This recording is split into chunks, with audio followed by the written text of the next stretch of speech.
Hello everyone and welcome back to Immortal Cities, Children of the Nile.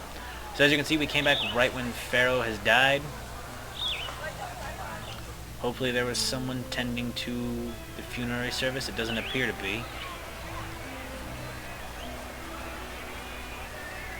And the funeral, the mortuary is actually closed, but here in the small mastaba we can see only Pharaoh can be buried here. We need one of our priests to provide all services. Or actually, we just need this one to provide funerary services. But the old Pharaoh has died, and the new Pharaoh, well, he lives.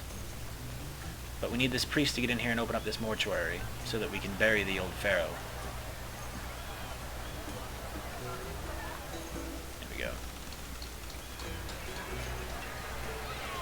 So there goes the old Pharaoh. Nice jump, Bobby, child. The priest is providing service.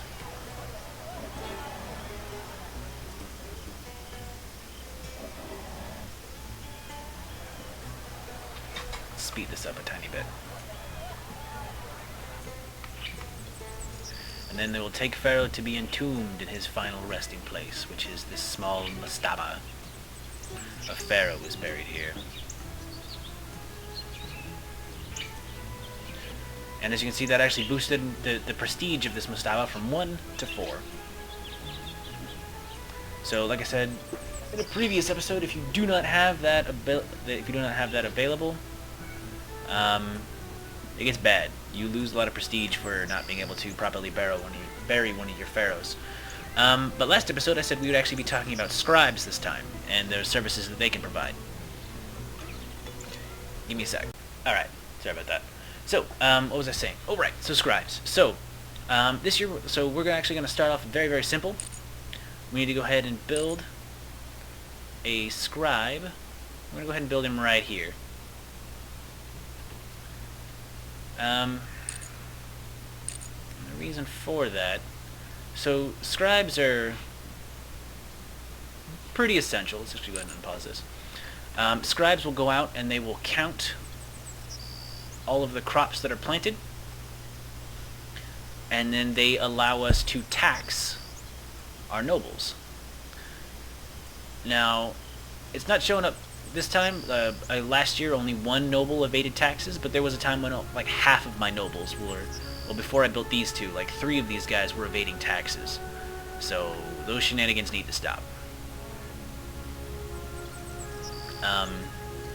So we need to build this scribe's house. We actually have quite a few graduates now, which is nice. So we can set this guy to provide all services. He can just kind of wander about and do whatever. So we're going to have 2 scribes, one slowly dedicated to tending to the gods, another one just kind of wandering around. We're actually going to get a 3rd one in a little bit to provide just health care. But the scribe, to start off with, he's only going to assess taxes, because we don't really need him to do anything else for right now. Hopefully we'll actually get this built before the harvest season. But as you can see, we're actually at our max number of farmers. We're up to 30, and we can have 36. Because we have 3 small estates, 3 medium estates, and the palace is still the same size it has been. We're gonna need to start upgrading the palace here fairly quickly. I'm pretty sure we got a nice equilibrium for all of our guys. As you can see, all of our farmers are happy, our servants are happy, our common shops are all fairly happy, our luxury shops are all fairly happy, except this guy. This guy's got something pissing him off. What's up with you, buddy?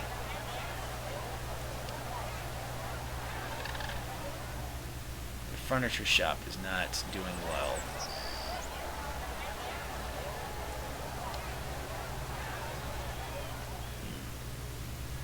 Unfortunate. Anyway, so the scribe. So the scribe, like I said before, he has several jobs. The most important is assessing the taxes. The other ones are collecting tariffs and working at the exchange. Now, I haven't actually gone into any of those yet, but the tariffs, let me see if I can find it. I think it's an infrastructure. No, it is not. It is at the Merchant Center. Alright, so the Merchant Center. Once we establish trade routes, we can set up a merchant. Once we establish trade routes, merchants will come and they'll set up shop in our city, and they'll want to sell things to our citizens, really, and they'll want to buy stuff as well. If we do not have a merchant center set up, they'll just kind of come and they'll put down their tent wherever they feel like putting it. But with a merchant center, we force them to be localized. We force them to be in one spot. And then that allows our scribe to go and collect tariffs. So he will go and he'll work at the merchant center and he'll, basically, he'll collect tariffs. It's basically a tax on import and export. The exchange is a little bit different. So the exchange here, it allows luxury shopkeepers and craftsmen to access raw materials that we either import or that we quarry ourselves. So, like if we go over here, you'll see this is an emerald mine. So we can mine emeralds so that our jewelers can make better jewelry. Or we can mine, what is this? A gold mine, also for jewelry. A copper mine for cosmeticians, sculptors. Cosmeticians use it to make, cosmetics. Sculptures make copper sculptures. Weaponsmiths will smelt it together with tin to create weapons or bronze weapons. Turquoise is for jewelers. So we can mine these out and have our guys store it, and then build an exchange to allow our craftsmen, the weaponsmiths, and the luxury shopkeepers to get access to better raw materials to make things with. Because right now, the sculptor, see, he's only making clay sculptures, which are okay, but they're not as nice as they could be. The jewelry guy is making quartz into jewelry, which is nice, but not as nice as it could be. So on and so forth. Is rising. I wasn't aware that we were ever deficient in prestige. Interesting. But yeah, so things like that. Later we can import things. So I mean that's the basics of the scribe. So the scribe will work at the exchange, and it allows our craftsmen and the luxury shopkeepers to not have to go as far to purchase those items so that they can use them in their work. The craftsmen pick them up for free because they get paid by us anyway.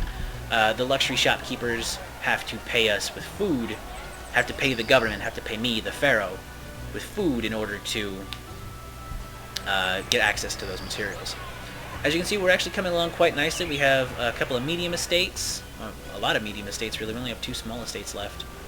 So really, we just really need to keep killing time. We need to start working on our prestige. Is what we need to start working on. So I've basically gone over all of the regular stuff. The only things that I think we haven't gone over is the military and the laborers, the guys who actually go and they build the big monuments, like the pyramids of what you would expect, like the guys who actually build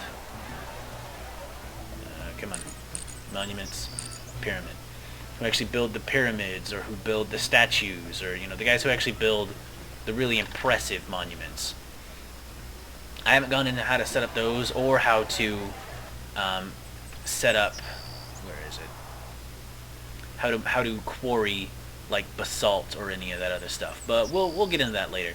The next most important thing that I think we're going to talk about is the world map,